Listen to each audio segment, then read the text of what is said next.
bonani akakavo oyo toba ile hunuma ngeti no tosi loko abe ile papa uzo ala kama tokosa dola kama kopa pokokli amano soji mekrafo okele kuku opakpo wope abe ile gabusu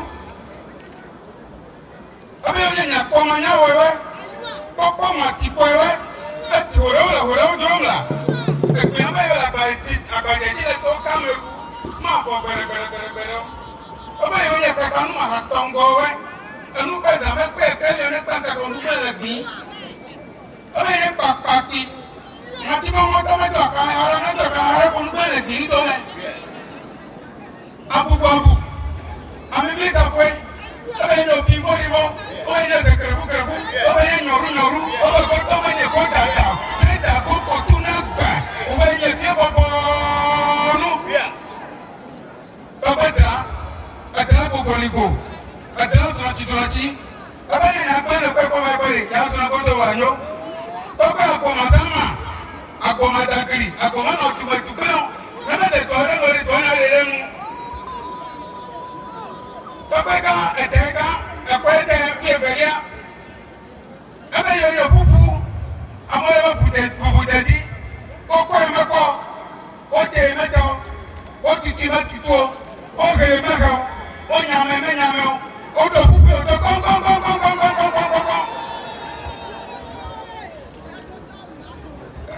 Bamia Melefia. Bamia Konda Kotoko. Akonda Manapa, the way the Bubosa Jerry, Obey Pusa Center for Gamadon Kaleji. Abanja Melefia. Abanja Melefia, Amele Makoe, or La Pet, La Cole. Anu na ko to chi kere adabo ngere bonya obe ne tongo masan dawe e ka no ka tongo ne ke ko na chi to be ka ko ko chi na ko to na ko ka na ta sia kere do le fina kere do madamani e ba me de egbo de e chi amechi egbo da no pe jo ngere da no pe chi me na sio e ta de Evitukile mele ya kuchabobo. Akodamu. Abaya kodamu ni vewe. Adama sabe. Koko chiramwa adalefu palelefu. Koko se konya. Kodamu data. Abaya kitima wokpo. Bamba kitima koma kuna kweteu. Na kokuma kwete kola. Ayare kwena to. Ẹ̀pẹ́ntà tó ń yẹrẹ ẹ̀bẹ̀ ní ìlànfọ́ wọ́n tẹ̀ kúkú lẹ̀ fi agáwọ́ ta ìdàfọ́ pálẹ̀ tùmẹ̀gáwọ́ tẹ́ ẹ̀gbìn ọmọẹ̀tọ́ tó ọmọẹ̀tọ́ rẹ̀ ọlọ́ ẹ̀gbìn nígbẹ́ ọmọẹ̀tọ́ tó ọmọẹ̀tọ́ rẹ̀ ọlọ́ ẹ̀gbìn nígbẹ́ ọmọẹ̀tọ́ tó ọmọẹ̀tọ́ rẹ̀ ọlọ́ Mikawe lẹ́mi àdáwọ́ fọ́n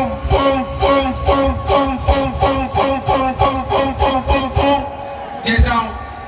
Yeah, apa nami. Tribute na yizo. Kawe ga busu be fiato. Eye na an tribute nami. Aba ayi jisreka. Ago. Ba kunyenye kawe ga busu be fiato. Professor Theophilus Koku Aduku. Ba jihareka akodo vijede afa Gao, Fadidi. Got to let Peggy back, Bamala follow. Got to let Peggy make on your bow. And your day, Bamedia, long. Yeah.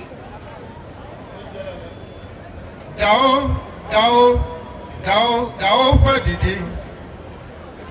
Got to like Peggy back, Babala follow. Got to like Peggy, me die your bow. And your day, Bamedia, long.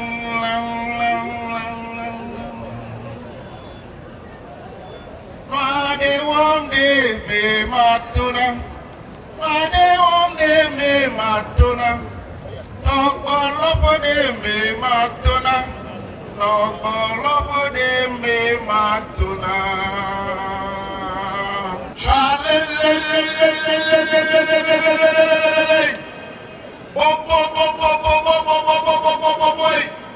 Asipunu dilo, avidilo, chalelelelelelelelelelele. Fais premier niveau, yakane chole benyi baji, yakane chole benyi baji. Obe chenya e choda, asipunu dilo, amokla sitalo, amola fifalo, anyiba bubu bake. Ahomu ya oporo, obe togbada kabusu atelia, oi, tokolifia, pakwefia, ebiobafia, pakpawuzu, etolakome koba, nelekome kose, go, emusio, togbada musi de kopelo, togbada chababalo, oi, abiduko no ipateso, obe kwa merekendo, eyike togbada atolia ikope, eyeke obado togbada gabusu atelia, ye ohosia, enosiama, ewanu tepe, esapanunya, okporo biduko, megangolababade, afia obagu bobo, enye voter president, chief over president, edu vice president, penyiso, gasdu president, penyiso, togbasa panunya kokporo bedukoi, togbasa panunya kokporo bidukoi, togbado iklikpa bede, osofodoko yawa, enu ebe yadu sofope, gagagbi tokwo ebede, sofodudu hanu noranyenye onye, yata ole do fiado, bebe wadu fia, sofoe, enosiame abai du fianana, ekronu gedeo, enabanunya okakare binyi baji, tokba gabusu atelia, ebanunya eyawe, midongu jiba yakane kwa bedekaba, echija, afokachi aoda, eplanu sianuda, apagawe hakpe, tokba banunya wa demini tidekao, echredo, megangolobolo, zongo tokbe biope chawa, ope nyakaka okatakata, tokba gabanunya, eyawe popo edabede, zongo okbe biola muti fafa kadama, fuakbede talo, tokba ga, eyabanunya, peala fa toso, egbinyi beto, gbinyi beto, omo wadekao, tokba gabanunya, ye okpokpo opoku, ewatakpakpakade, na gbinyi beo, ewatakpakpakade, na gbinyi beo, owadokpakade, eye okokpe, eye mami tokpe, yami lasandu yelebe, egbidu kosa, chalelelelelelelelele, tokpe yapelo, tokpe wento sunulo, awele otopekpe, abedu plorene, awele otopekpe, abedi siene, awele anibadi, tetiba makbronya fefede na ocho bedukou, tokpe owakule teniba yata, oko teniba nami, egbe omegalio, awele otopekpe, abedu fianene, awele otopekpe, abedi sinene, abe osofo nene, abe nyanu fianene, abe minister nene, matiba mabia ogane, Gomedo pata tututu ne wadara na jijime fi opa. Gomedo pe ode, ne mo wanele ke ode, ma didi o chai na chiupe. Ne jijime fi opa chiene, nuka jiwa tono afia zuwa mele chome pa.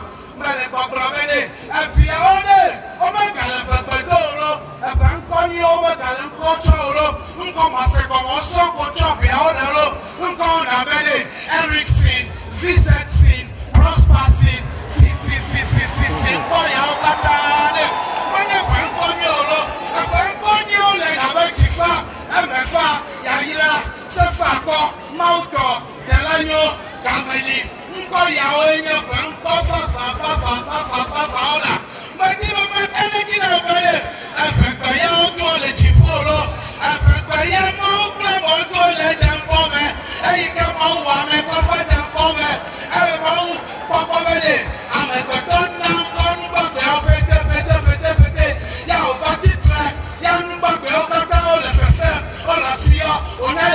na mie ya ta ama ukwe kaka ba mechi akogo ya o wa pe no to fene o ko na no fene de abagba ya o to le de mo megba ma pe ayi ka o ju akogo ko no no fene e to ba na e gba ba de efa mo ji ya mo to do ko chon ko na no be efa